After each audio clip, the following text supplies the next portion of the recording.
Bismillahirrahmanirrahim. Assalamualaikum warahmatullahi wabarakatuh. Selamat pagi semuanya.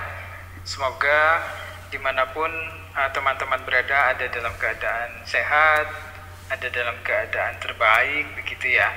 Nah, hari ini saya akan melanjutkan sharing mengenai hama tanaman. Setelah sebelumnya saya berbagi mengenai pengertian daripada hama, begitu ya. Jadi pertama kita pahami dulu hama itu apa sebenarnya. Nah, hari ini saya akan berbagi mengenai kerugian yang diakibatkan oleh hama tanaman. Jadi setelah kemarin kita bicara hama itu ya organisme yang menyebabkan kerugian, begitu. Nah, maka yang kita bicarakan hari ini adalah kerugian seperti apa yang ditimbulkan oleh serangan hama. Nah, secara umum hama itu dapat merugikan secara kuantitas atau secara hitung-hitungan jumlah, begitu ya. Jadi apakah jumlahnya berkurang atau jumlahnya hilang, maka itu kerugian yang bersifat kuantitas. Nah, terus selanjutnya ada kerugian yang bersifat kualitas atau mutu. Maka ini hubungannya dengan mutunya bagus, yes atau tidak. Jadi yes or no, begitu kurang lebih. Nah, selanjutnya saya akan sampaikan juga kerugian estetika atau estetikanya hilang. Jadi keindahannya yang hilang karena hama. Nah, dari tiga tadi, ada kuantitas, ada kualitas, dan estetika, sebenarnya bermuara pada kerugian secara ekonomi. Itu ujung-ujungnya. Ketika kita bicara kerugian, maka yang dimaksud adalah kerugian secara ekonomi. Sebagai contoh,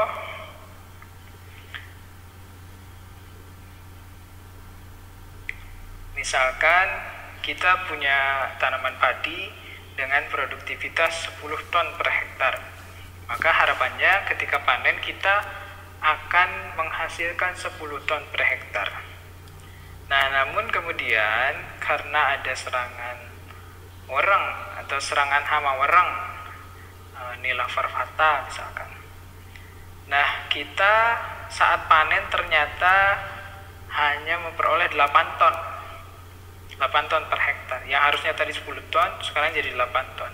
Itu artinya apa? Ada 2 ton hasil yang hilang karena serangan hama wereng. Itu masih mending karena kita masih dapat panen 8 ton. Tapi dalam serangan yang tingkat serangan yang tinggi, intensitas serangan yang tinggi, serangan hama ini bisa mencapai kerugian atau kehilangan hasil 100% atau 90% atau gagal panen, begitu ya. Nah, apakah gagal panen itu merugikan? Ya tentu. Apakah merugikan petani? Ya tentu. Petani yang rugi karena yang harusnya nanam itu untuk dipanen, ini nanam tapi tidak panen, kan begitu ya. Nah, ini contohnya. Contoh daripada serangan hama dapat menghasilkan atau dapat mengakibatkan kerugian. Ada berita padi diserang hama, petani gagal panen. Gagal panen ini berimbas pada petani jadi nggak dapat duit, nggak dapat uang, begitu ya. Apakah rugi? Ya rugi karena modal untuk nanam ya udah dikeluarkan, sementara pas panen tidak mendapatkan hasil. Terus berita selanjutnya, ada contoh selanjutnya nih. Faktualnya, Jawa Barat, Malang nasib petani gagal panen padi karena diserang hama ulat gerayak di saat COVID-19. Nah, ini mungkin baru-baru ya. Hamanya diserang ulat gerayak, ulat gerayaknya hama, menyebabkan gagal panen tadi. Kembali lagi, gagal panen disebabkan oleh serangan hama, begitu. Apakah merugikan? Ya, itu merugikan. Makanya beritanya judulnya Malang nasib petani, gitu. Terus ada lagi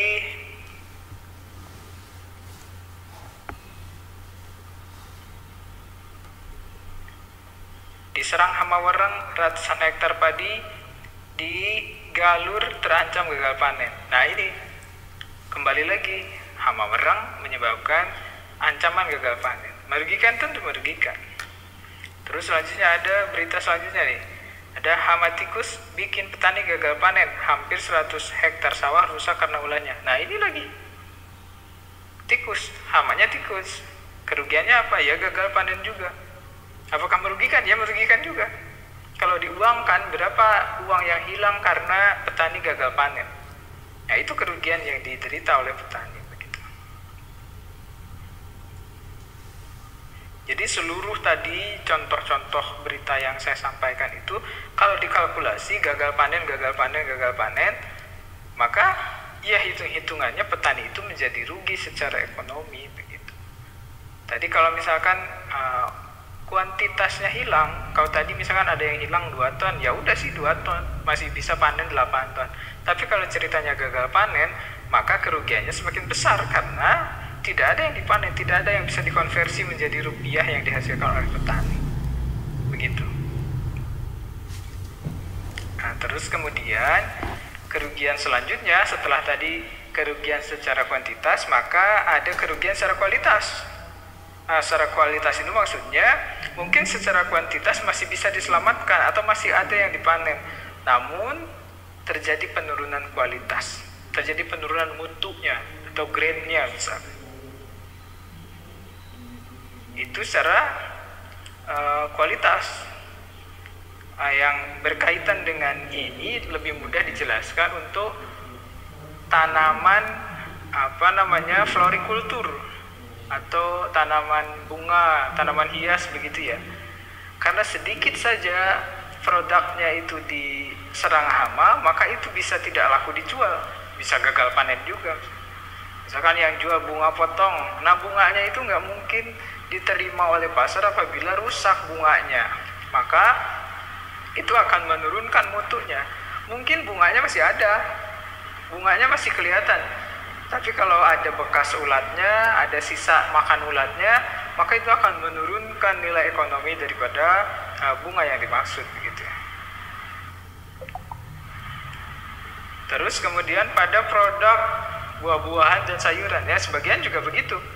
Mungkin petani masih bisa panen buah-buahannya, masih bisa panen sayurannya, tapi ketika sayuran yang dipanen itu terserang oleh hama juga, maka itu akan menurunkan nilai jual begitu. Maka akan menurunkan nilai jual daripada produk yang dihasilkan. Mungkin secara hitung-hitungan kuantitas jumlahnya masih ada. Misalkan petani kubis dipanen begitu ya. Kalau saya pergi ke pasar tuh biasanya masih melihat ada kubis habis panen begitu, turun dari mobil terus didistribusikan ke pedagang. Nah terus pedagang itu ada yang sortir lagi.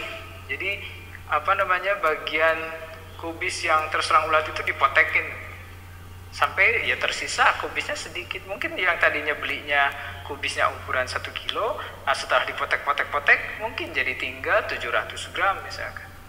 Nah tentu itu akan berdampak pada nilai ekonominya.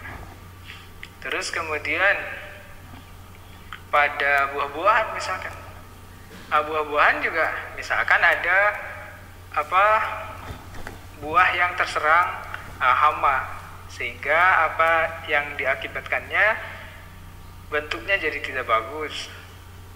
Nah, terus kemudian ada grading, ini kelas A, kelas B, kelas C, terus ada yang terakhir misalkan. Nah kelas-kelas itu akan menentukan harganya. Biasanya yang paling jelek ya harganya lebih murah.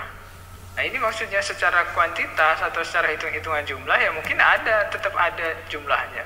Namun secara mutu, secara kualitas ada yang menurun, sehingga menurunkan nilai jual daripada produk yang dihasilkan gitu. Nah ini contoh beritanya, ada juga berita nih. Tanaman kakao diserang hama, harga anjlok, petani menjerit. Harga kakao diserang hama. Jadi si buah kakao ini coklat begitu ya, mungkin masih bisa dipanen, masih ada begitu. Tapi dengan kualitas yang jelek karena diserang hama, maka harganya yang jadi jatuh. petani menjerit, yaitu ekspresi kerugian yang disampaikan oleh petani, menjerit begitu ya. Jadi maksudnya apa? Nah, ini si kakao ini masih bisa dipanen, tapi karena kualitasnya jelek harganya turun. Itu kerugian kerugian secara kualitas yang pada akhirnya menyebabkan kerugian secara ekonomi. Terus ada lagi terserang hama, harga kakao di Madiun turun. Nah, ini dua beritanya beda, tapi mengenai kakao masih. Jadi produk kakao ini masih bisa dipanen, petani masih panen, tapi kualitasnya jelek, jadi harganya turun. Ini merugikan juga bagi petani. Nah, selanjutnya berbagai kerugian baik yang sifatnya kualitatif, kuantitatif, atau estetika. Nah, maka ujung daripada kerugian itu adalah ekspresi daripada petani, kerugian secara ekonomi yang menyebabkan petani jadi pusing begitu ya. Jadi yang dimaksud dengan kerugian yang diakibatkan oleh hama itu paling tidak ada kerugian secara kuantitatif, ada kualitatif, ada kerugian estetika yang bermuara pada kerugian secara ekonomi. Nah, demikian sementara yang dapat saya sampaikan. Terima kasih. Semoga bermanfaat. Assalamualaikum warahmatullahi wabarakatuh.